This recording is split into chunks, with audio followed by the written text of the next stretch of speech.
Hello दोस्तों, आपका मेरे इस चैनल में बहुत बहुत स्वागत है। और आज हम बात करेंगे जब हो जाए ऐसी कोई भी चार बातें तो तुरंत वहाँ से भाग जाना चाहिए। चाणक्य जी ने ऐसा कहा है, तो जान लेते हैं इसके बारे में। जीवन में कभी कभी ऐसे हालात निर्मित हो जाते हैं जब यदि हम त्वरित निर्णय ना लें तो किसी भयंकर परेशानी में फंस सकते हैं। आचार्य चाणक्य ने चार ऐसे हालात बताए हैं जब व्यक्ति को तुरंत भाग निकलना चाहिए। यहाँ जानिए ऐसे चार हालात कौन कौन से हैं और वहाँ से भागना क्यों चाहिए। इस श्लोक में आचार्य चाणक्य कहते हैं कि यदि किसी स्थान पर दंगा या उपद्रव हो जाता है तो उस स्थान से तुरंत भाग जाना चाहिए। यदि हम दंगा क्षेत्र में खड़े रहेंगे तो उपद्रवियों की हिंसा का शिकार हो सकते हैं। साथ ही शासन प्रशासन द्वारा उपद्रवियों के खिलाफ की जाने वाली कार्यवाही में भी फंस सकते हैं। अतः ऐसे स्थान से तुरंत भाग निकलना चाहिए।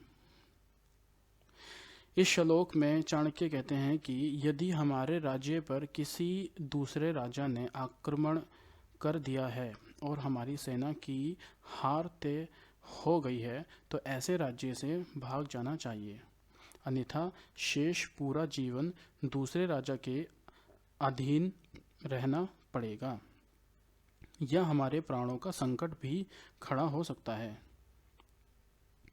यह बात चाणक्य के दौर के अनुसार लिखी गई है। जब राजा महाराजाओं का दौर था, उस काल में एक राजा दूसरे राज्य पर कभी भी आक्रमण कर दिया करता था। तब हारने वाले राज्य के आम लोगों को भी जीतने वाले राजा के अधीन रहना पड़ता था।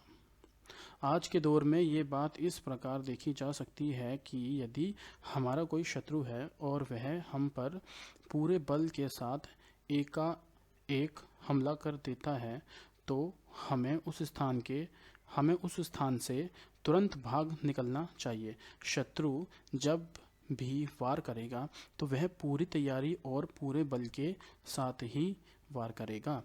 ऐसे में हमें सबसे पहले अपने प्राणों की रक्षा करनी चाहिए। प्राण रहेंगे तो ही शत्रुओं से बाद में भी निपटा जा सकता है। यदि हमारे क्षेत्र में अकाल पड़ गया हो और खाने पीने रहने के संसाधन समाप्त हो गए हो तो ऐसे स्थान से तुरंत भाग जाना चाहिए। यदि हम अकाल वाले स्थान पर रहेंगे तो निश्चित ही प्राणों का संकट खड़ा हो जाएगा। खाने पीने की चीज़ों के बिना अधिक दिन जीवित रह पाना असंभव है। अतः अकाल वाले स्थान को छोड़कर किसी उपयुक्त पर चले जाना चाहिए। चाणक्य ये भी कहते हैं, यदि हमारे पास कोई नीच व्यक्ति आ जाए तो उस स्थान से किसी भी प्रकार भाग निकलना चाहिए। नीच व्यक्ति की संगत किसी भी पल परेशानियों को बढ़ा सकती है। जिस प्रकार कोयले की खान में जाने वाले व्यक्ति के कपड़ों पर दाग लग जाते हैं, ठीक उसी प्रकार नीच व्यक्ति की संगत हमारी प्रतिष्ठा पर भी दाग लगा सकती है। अतः ऐसे लोगों से दूर ही रहना चाहिए। आचार्य चाणक्य ये भी कहते हैं, प्राचीन समय में आचार्य चाणक्य तक्षशिला के गुरुकुल में अर्थशास्त्र के आचार्य थे। चाणक्य की राजनीति में गहरी पकड़ थी। इनके पिता का नाम आचार्य चणिक था। इसी वजह से इन्हें चणिपुत्र चाणक्य भी कहा जाता है। संभवतः पहली बार कूटनीति का प्रयोग आचार्य चाणक्य द्वारा ही किया गया था, जब उन्होंने अपने कूटनीति के बल पर सम्राट सिकंदर को भारत छोड़ने पर मजबूर कर दिया। इसके अतिरिक्त कूटनीति से ही इन्होंने चंद्रगुप्त जैसे सामान्य बालक को अखंड भारत का सम्राट भी बनाया। आचार्य चाणक्य द्वारा श्रेष्ठ जीवन के लिए चाणक्य नीति ग्रंथ रचा गया है। इसमें दी गई नीतियों का पालन करने पर जीवन में सफलताएं प्राप्त होती हैं।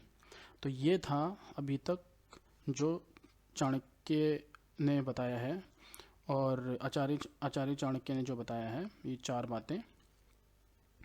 तो दोस्तों, अगर आपको ये वीडियो सुनकर समझ में आता है, कुछ भी जो भी समझ में आता है, तो प्लीज़ आप कमेंट करके बता सकते हैं। और आपके मन में जो भी चल रहा है किसी भी टॉपिक को लेके, जिस टॉपिक पे आप वीडियोस चाहते हैं, तो कमेंट में प्लीज़ वो लिख के मुझे बताइए, ताकि मैं उस टॉपिक पे वीडियो बना सकूं। ठीक है। और अगर आपको ये वीडियो समझ में आती है, अच्छी लगती है, तो आप इस वीडियो को लाइक कर सकते हो।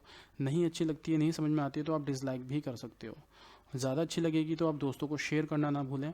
सबसे ज़रूरी और सबसे पहली बात कि मेरे इस चैनल को ज़रूर सब्सक्राइब कीजिए, ताकि ऐसी ही अच्छी अच्छी बातें आपको जानने को मिले, ऐसी ही अच्छी अच्छी वीडियो आप तक पहुँचे। और बस अभी तक के लिए इतना ही, और इजाज़त दीजिए मुझे। धन्यवाद एंड थैंक यू।